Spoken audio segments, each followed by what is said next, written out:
Bienvenido estudiante, mi nombre es Paul Neira. El día de hoy vamos a desarrollar la segunda sesión del capítulo de farmacología terapéutica. Referiremos el día de hoy las actividades relacionadas a fármacos ansiolíticos. Siguiente diapositiva. Psicofármacos ansiolíticos. Siguiente. Los ansiolíticos, como su nombre lo determina, son fármacos que sirven para romper los estados de ansiedad. También son conocidos como tranquilizantes menores, ¿no? Puesto que son fármacos que ayudan o suprimen los estados ansiógenos sin producir gran sedación o sin producir gran cantidad de sueño hasta puntos extremos de inconsciencia. Siguiente diapositiva. La ansiedad es un estado emocional inherente al ser humano. Significa que todas las personas vamos a estar inmersas en cierto momento de factores que nos generen cuadros de ansiedad. Por ejemplo, una prueba, por ejemplo, una entrevista laboral, por ejemplo, una presentación o una exposición, por ejemplo, un problema de salud, por ejemplo, alguna circunstancia que nos impacte demasiado en cierto momento. Entonces, la mayoría de las ocasiones, todas estas circunstancias nos van a generar un estado emocional con ciertas características, las cuales luego de un momento suelen pasar. Luego suelen generar que la persona entonces regrese a un estado completamente eutímico, un estado completamente normal, donde pues obviamente se resuelve el conflicto y se mejora la condición de la persona. Entonces, eso es una fase o un estado de ansiedad. Todas las vamos a pasar alguna vez en la vida y por lo tanto tenemos mecanismos compensatorios. Siguiente, la ansiedad también es un síntoma cardinal de muchos trastornos psiquiátricos, ¿no? Algunas patologías como el trastorno bipolar, algunas patologías también como la esquizofrenia, cursan en algún momento con un estado de ansiedad, ¿no? Entonces, en primeras instancias, este puede ser un síntoma propio de este tipo de enfermedades de la esfera mental.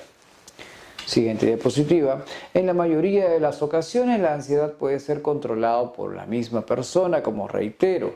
Sin embargo, cuando ya este mecanismo de compensación o los mecanismos de controles no aparecen, no solucionan el estado, aparece ya la conducta ansiosa, la personalidad ansiosa, los trastornos del pánico, los trastornos de ansiedad y por lo tanto aparecen las enfermedades relacionadas a este tipo de circunstancia conductual.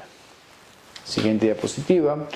En otros casos también la ansiedad puede deberse o se puede acompañar de ciertos grados de depresión, en ciertas circunstancias de fobia o pánicos, en alteraciones de la alimentación y trastornos de la personalidad y también siendo entonces el uso de medicamentos para solucionar este problema. Por ejemplo, en esta diapositiva podemos encontrar algunos parámetros de fobias como por ejemplo la fobia a los insectos, la fobia a las arañas, la fobia a las cucarachas, la fobia a las ratas, ¿no? El pánico por ejemplo escénico, el pánico a los lugares públicos, la fobia, por ejemplo, a estar en sitios completamente cerrados y herméticos, ¿no? Y otros tipos de circunstancias que generan pues, que la persona manifieste sus problemas de ansiedad con diferentes tipos de sintomatologías que a continuación iremos mencionando. Cuando estas circunstancias están presentes, ya hay que realizar ciertos tipos de tratamientos que ayuden a la persona a conducirse en otro tipo de circunstancias. Manifestaciones de la ansiedad o manifestaciones clínicas de la ansiedad. Siguiente. Por ejemplo, hay manifestaciones psíquicas, ¿no? Las manifestaciones psíquicas nosotros como profesionales de la salud no las podemos ver. Son circunstancias que son descritas por el paciente, son circunstancias o síntomas que el paciente va refiriendo a lo largo de su patología, ¿no? Entonces, aquí las personas suelen mencionar un temor, siento miedo, ¿no? Y siento tensión, siento que mi cuerpo tiene algunos parámetros que no están bien, hay algo que no está bien conmigo, Entonces, todo aquello que acabo de mencionar como ejemplo suelen ser aquello que es subjetivo, aquello que simplemente es descrito por el paciente, aquello que no es visible o no puede ser medible a través de ciertos parámetros de la evaluación clínica, ¿no? Otro tipo de aspectos psíquicos vienen a ser las preocupaciones excesivas y reales, ¿no? Como por ejemplo que una persona en determinado momento tenga que salir de su casa y ya no quiere salir. Abre la puerta, cierra la puerta. Abre la puerta y cierra la puerta. Y cuando se le consulta por qué tiene ese tipo de actitud, lo que refiere es simplemente tengo miedo a morir. No quiero salir porque si salgo siento que me puede caer el poste de luz, puede caer un rayo, puede atropellarme un carro, puede haber una balacera y una bala perdida me cae. Entonces son extremos de ideas que una persona suele tener respecto al tema de su seguridad, ¿no? Hay dificultades de la concentración, son personas con un pensamiento y con una atención o concentración dispersa, y esa dispersión la genera básicamente su estado conductual, ¿no? No se pueden enfocar, no pueden trabajar, no se pueden concentrar en algo porque automáticamente vuelven a pensar en que cierta circunstancia le puede generar un daño. Siguiente, otras manifestaciones psíquicas también son la alteración del sueño. Muchos pacientes acuden a consulta mencionando: tengo el sueño interrumpido, duermo demasiado tarde, me levanto demasiado temprano en la madrugada, no tengo despertares frecuentes, en la noche me suelo despertar muchas veces, o también existen otro tipo de parámetros que son medibles a través de la evaluación subjetiva o de la observación, como por ejemplo es de irritabilidad o disforismo que tiene la persona, ¿no? Su cambio de estado de alerta y la hipervigilancia, o sea, una especie de conducta paranoide donde la persona está susceptible a visualizar o ver dónde camina, qué coge, qué no coge, por dónde anda, por dónde se conduce, qué dice, qué no dice, qué toca y qué no toca. Es un estado de hipervigilia que los conlleva a un desgaste psíquico bastante alto. Siguiente diapositiva. Y así como existen manifestaciones psíquicas como el temor y la hipervigilancia y la sensación de muerte, también existen las manifestaciones somáticas, las cuales nosotros los profesionales podemos ir midiendo, como por ejemplo palpitaciones, taquicardias, la opresión torácica, la polipnia, los suspiros profundamente generados en la persona luego de una conversación, el tema por ejemplo también de la polipnia, de la taquimia, de la elevación de la presión arterial, muchos pacientes con conducta ansiógena o con trastornos de pánico o fobia suelen manifestar náuseas, vómitos, cuadros diarreicos y a veces una sensación de un atraco faríngeo o una obstrucción de la vía respiratoria, por lo tanto tienen que deglutir muchas veces para poder conversar. Entonces todo ese tipo de conductas sí son medibles para ver el grado o la intensidad del trastorno ansioso. Siguiente diapositiva, mencionamos también aquí algunos factores de tipo somático, como por ejemplo la sensación de ahogo, la disnea, que es el hambre por respirar, ¿no? Entonces encontramos que las personas suelen decir: siento que me ahogo, siento que no puedo, que me falta el aire, ¿no? Me sofoco.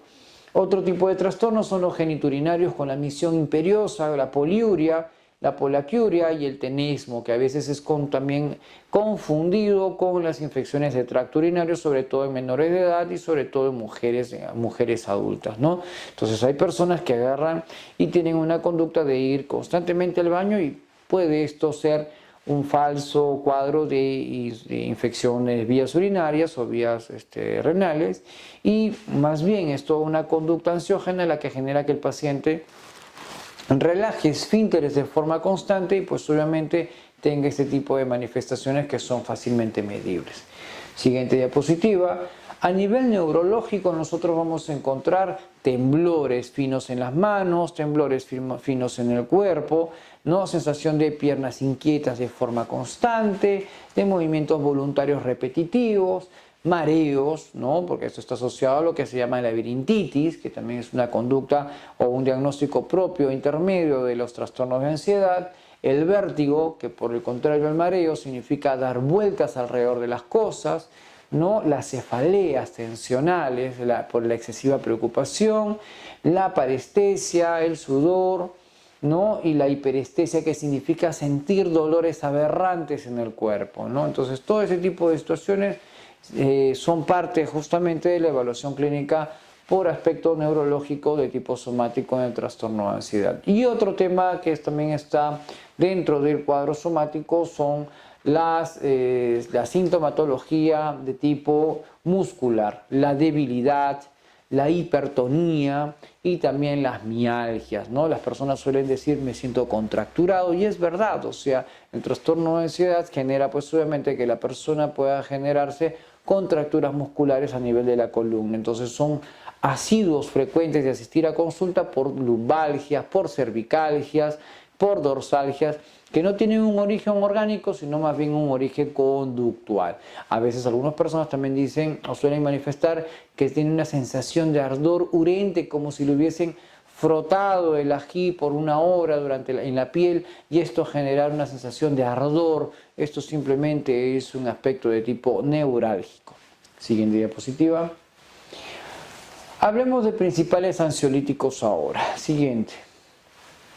Primero, todos los ansiolíticos son fármacos que suelen generar una estimulación, ¿no?, de agentes relacionados a un neurotransmisor que se llama GABA, que vienen a ser las siglas del ácido gamma amino butírico, el cual es una sustancia que frena ciertas conductas biológicas en el cuerpo humano. Nuestro cuerpo está comandado por un general, ¿no? Nuestro cuerpo viene a ser una serie de órganos o elementos que están conducidos y organizados a través de las órdenes de nuestro sistema nervioso.